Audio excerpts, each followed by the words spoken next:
Le regard des gens. Je suis Claire, bienvenue sur Holistic Family. Et oui, c'est bien le problème. Hein. C'est bien le problème s'il n'y avait pas ce regard des gens.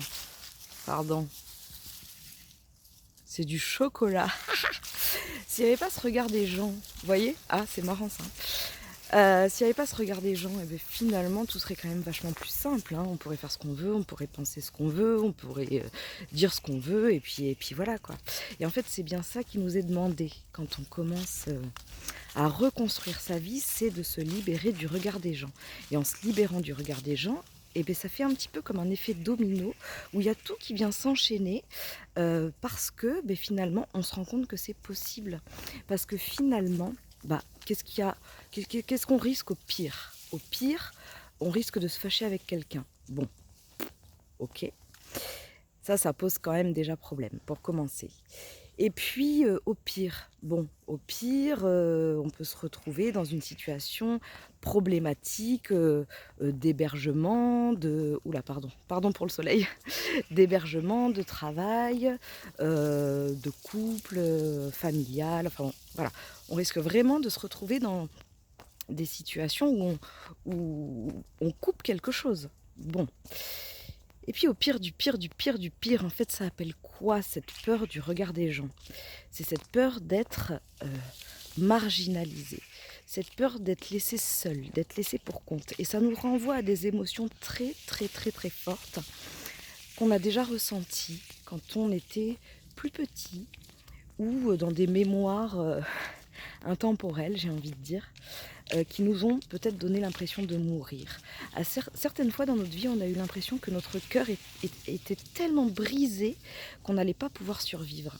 Et à chaque fois en fait qu'on se confronte à la vie de quelqu'un ou au regard de quelqu'un, eh bien c'est ça qu'on essaye d'éviter. On essaye d'éviter de ressentir cette douleur qu'on a eue au niveau du cœur qui nous a donné l'impression de mourir. Mais quand on prend un peu de hauteur et que objectivement, juste, si on dit ce qu'on pense, est-ce que vraiment on va mourir? Est-ce que vraiment les conséquences vont être aussi graves? Et on se rend compte que quand on le fait, alors pas du tout. Pas du tout, et c'est même libérateur. Et j'ai même envie de dire, enfin moi, pour les expériences que j'ai vécues, parce que j'ai dû pas mal me positionner, évidemment, quand on reconstruit sa vie, c'est un petit peu ce qui arrive, quoi. Et puis là, dernièrement, oui, j'ai encore eu pas mal de petites situations. Alors, c'était pas des trucs trop graves, mais c'était quand même aller se confronter comme ça à l'avis des gens, le regard des gens, le jugement des gens. Au final, je me suis toujours rendu compte que moi, ça me libérait. Ça libérait la situation. Et en face, la personne,